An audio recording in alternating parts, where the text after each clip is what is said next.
बिस्मिल्लाहिर्रहमानिर्रहीम। Dear students, उम्मीद करता हूँ आप सब लोग खैरियत से होंगे। तो स्टूडेंट्स, आज की इस वीडियो में हम एक्सरसाइज नंबर 6.4 का क्वेश्चन नंबर 2 सोल्व करने जा रहे हैं। क्वेश्चन नंबर 2 है एवेलुएट द डेफिनेट इंटीग्रल्स। इसमें भी हमने इंटीग्रल्स को ही सॉल्व करना है और अगेन हमारे पास जो इंटीग्रल्स हैं वो डेफिनेट इंटीग्रल्स हैं, मतलब इंटीग्रल की अपर और लोअर लिमिट स्पेसिफाई है। जब हम सोल्व कर लेंगे तो हमें किसी कांस्टेंट को ऐड करने की जरूरत नहीं होगी।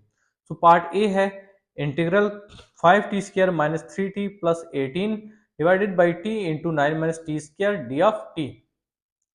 तो इसको हम पार्शियल फ्रैक्शन के थ्रू सॉल्व करेंगे इस इंटीग्रल को, क्योंकि आप देख सकते हैं डिनोमिनेटर में हमारे पास फैक्टर्स हैं, पार्शियल है।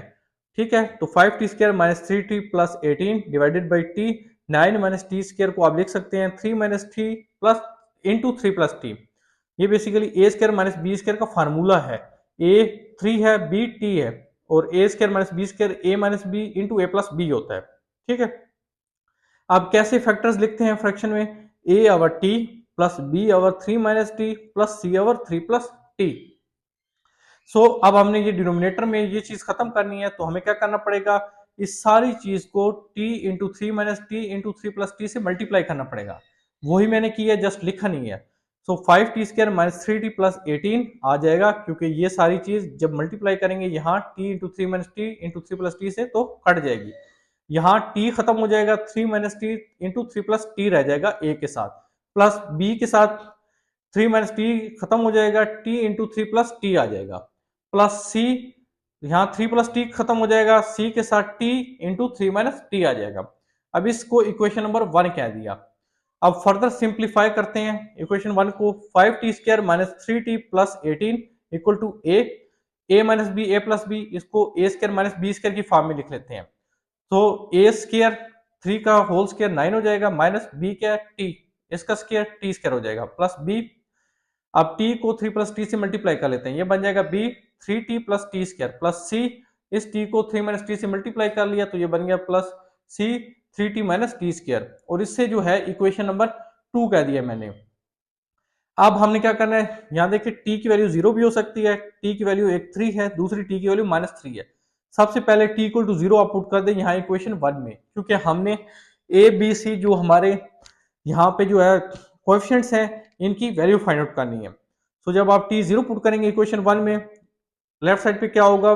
0 माइनस 0 प्लस 18, तो 18 रह जाएगा लेफ्ट साइड पे, इक्वल टू ये टर्म 0 जाएगी सारी, क्योंकि 0 यहाँ पे मल्टीप्लाई होगा तो 0 कर देगा, यहाँ पे भी 0 मल्टीप्लाई होगा किसी भी चीज से 0 कर देगा, तो ए कोएफिशिएंट की वैल्यू जो है वो आ जाएगी 3 minus 0 3 into 3 plus 0 3, so 18 equal to A 3 into 3 9, so A की वैल्यू जो है यहां से 2 आ जाएगी।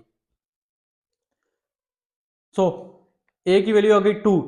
अब दूसरी हमारे पास ऑप्शन क्या है? 3 माइनस टी इक्वल टू 0, इसका मतलब है टी इक्वल टू 3। अब टी इक्वल टू 3 आप पुट कर दें इक्वेशन 1 में, सो 5 3 का whole square minus 3 into 3 plus 18 equal to, अब राइट साइड पे जस्ट बी कोएफिशिएंट की वैल्यू आएगी, बाकी ए सी 0 हो जाएंगे। 3 इंटू 3 प्लस 3, सो 3 का whole square 9 9 into 5 45 minus 3 into 3 9 plus 18 equal to 3 plus 3 6 into 3 18 B, so 45 minus 9 plus 18 ये 54 आ जाता है, और ये 18 डिवाइड कर देंगे तो 18 3 बाई टाइम जो है 54 होता है, सो बी की वैल्यू 3 आ गई। ये पार्शियल फ्रैक्शन कंसेप्ट हम बहुत डिटेल में डिस्कस कर चुके हैं, इसलिए मैं थोड़ा सा फास्ट चल रहा हूँ। And finally 3 plus T equal to 0 put करें, सो इसका मतलब है T equal to minus 3 equation 1 में, क्योंकि हमने एबीसी कोएफिशिएंट की वैल्यूज निकालनी है। सो आप लेफ्ट साइड पे 5 माइनस 3 का whole square minus 3 into minus 3 plus 18 equal to, right side पे ए और सी कोएफिशिएंट 0 हो जाएंगे, जस्ट ए और बी कोएफिशिएंट 0 हो जाएंगे, जस्ट सी कोएफिशिएंट की वैल्यू आएगी जब आप माइनस 3 पुट करेंगे। सो सी माइनस 3 इंटू 3 प्लस 3, तो 3 plus 3 6 6 into minus 3 minus 18 minus 3 का होल स्क्वायर 9 9 इंटू 5 45, ये माइनस माइनस प्लस हो जाएगा 9 प्लस 18 18 प्लस 9 9 27 होता है, सो 45 प्लस 27 माइनस प्लस 72, तो ये 18 डिवाइड होगा, ये माइनस साइन यहाँ पे आ गया 18 4 टाइम जो है 72 होता है, सो सी की वैल्यू जो है माइनस 4 आ गई। अब ए बी सी कोएफिशिएंट हमारे पास आ चुके हैं, वापस इंटीग्रल की तरफ चलते हैं।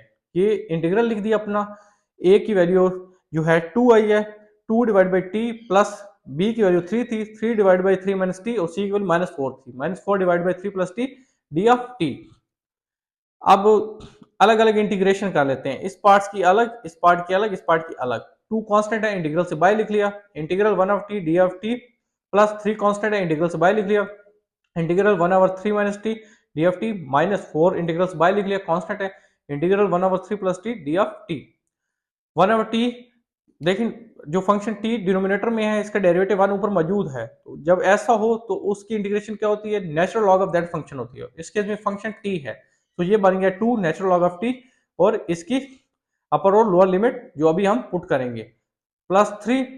अब इस केस में देख सकते हैं 3 माइनस टी जो डिनोमिनेटर में है, इसका डेरिवेटिव -1 है, तो -1 ऊपर मौजूद हो सकता है, उसके लिए हमें क्या करना पड़ेगा, -1 से मल्टीप्लाई और डिवाइड करना पड़ेगा। ये मल्टीप्लाई किया और ये डिवाइड किया तो वो ज़ाहिर है माइनस ही हो जाती है चीज। सो और यहाँ पे -4 टी का डेरिवेटिव 1 ऊपर मौजूद है, तो इस सारे इंटीग्रल का आंसर होगा natural log of this function 3 plus T, और अपर एंड लोअर लिमिट 1 एंड 2। सो अब यहाँ पे अपर और लोअर लिमिट हम पुट कर देते हैं फंक्शन में, 2 natural log of 2 minus natural log of 1 -3। अब देखें डेरिवेटिव मौजूद है ऊपर, तो इसका इंटीग्रेशन क्या हो जाएगी, natural log of 3 minus T, और यहाँ इसकी अपर और लोअर लिमिट -4। अब यहाँ पे भी मैंने जो है वो लिमिट्स पुट कर दी है फंक्शन में, natural log of 3 plus 2 5 minus natural log of 3 plus 1 4। Natural log of 1 0 होता है, 2 natural log of 2 -3, natural log of 3 minus 2 1 minus natural log of 3 minus 1 2, -4 natural log of 5 minus natural log of 4, 2 natural log of 2, natural log of 1 0 होता है, minus minus plus 3 natural log of 2 -4 natural log of 5 minus minus plus 4 natural log of 4। अब आप calculator की मदद से इन logs की values calculate कर लें और रिक्वायर्ड मल्टीप्लिकेशन कर लें, तो आपके पास जो है फाइनल आंसर आ जाएगा 2.5730। तो ये रिक्वायर्ड आंसर है इस डेफिनेट इंटीग्रल का, जो हमने पार्शियल फ्रैक्शन यूज करके जो है वो सोल्व किया। Now comes to the part B, integral 4 over T Q plus 4t D of T. T यहां से टी क्यू प्लस 4t से एक टी आप कॉमन ले लें, ये बन जाएगा T into T square plus 4। ये दोनों रिजल्ट्स इक्वलेंट हैं क्योंकि ये टी क्यू प्लस 4t ही बनता है। अब इसे पार्शियल फ्रैक्शन की फॉर्म में लिख लेते हैं, a ओवर टी प्लस, अब ये टी स्क्वायर प्लस 4 है, इसलिए b over T square plus 4 नहीं आएगा, अगर t प्लस 4 होता फिर b ओवर टी प्लस 4 आ जाता है। जब इस तरह क्वाड्रेटिक की फॉर्म बन रही है, तो यहाँ पे भी हमें क्वाड्रेटिक की फॉर्म ही बनानी पड़ेगी, t इसलिए क्योंकि ये वेरिएबल t इन्वॉल्व है। अब so b t plus c divide by t square plus 4। अब ये चीज हमने डिनोमिनेटर से खत्म करनी है, तो इस पूरी चीज को हमें T into T square plus 4 से मल्टीप्लाई करना पड़ेगा। लेफ्ट साइड पे 4 आ जाएगा, यहाँ पे ए के साथ टी खत्म हो जाएगा, तो ए के साथ टी स्क्वायर प्लस 4 आ जाएगा, प्लस बी टी प्लस सी, यहाँ टी स्क्वायर प्लस 4 खत्म हो जाएगा, टी आ जाएगा। ठीक है, इस इक्वेशन 1 कह दिया। अब इसको थोड़ा सा सोल्व कर लेते हैं हम। 4 equal to A T square plus 4a plus B T square plus C T, इस इक्वेशन 2 कर लें। जब हम कोएफिशिएंट कंपेयर करेंगे टी स्क्वायर टी के, फिर ये इक्वेशन 2 हमारे लिए यूजफुल होगी। फिलहाल टी की वैल्यू यहाँ से 0 हम पुट कर देते हैं इक्वेशन 1 में, ताकि किसी एक कोएफिशिएंट की हमारे पास आंसर आ जाए ए बी सी में से। जब आप टी 0 पुट करेंगे इक्वेशन 1 में, 4 इक्वल टू, जब यहाँ आप बी सी वाली में 0 पुट करेंगे तो ये सारी चीज 0 हो जाएगी, क्योंकि 0 जब किस चीज से मल्टीप्लाई होता है 0 कर देता है। और a 0 plus 4 4, so 4 equal to 4 है, यहाँ 4 डिवाइड होगा, 4 ये 1 से कटिंग हो जाएगी, तो a की वैल्यू 1 आ जाएगी। अब और कोई ऑप्शन नहीं है बी सी कोएफिशिएंट फाइंड करने की, सिवाय इसके कि हम ये जो इक्वेशन 2 हमने लिखी है, इसमें हम टी स्क्वायर और टी के कोएफिशिएंट को कंपेयर कर लें। सबसे पहले हाईएस्ट कोएफिशिएंट से चलते हैं, compare the coefficient of T square. अब लेफ्ट साइड पे आप देख सकते हैं कोई टी स्क्वायर नहीं है, तो आप 0 लिखेंगे। राइट साइड पे यहाँ टी स्क्वायर है, यहाँ पे भी टी स्क्वायर है, और इनके कोएफिशिएंट्स a और b हैं, दरम्यान में प्लस है, सो a प्लस b। सो यहाँ से b आ जाएगा -a के इक्वल, और a की वैल्यू 1 हमने कैलकुलेट की है, सो b की वैल्यू -1 आ जाएगी, क्योंकि ये माइनस साइन है। अब आप t के कोएफिशिएंट कंपेयर कर लें।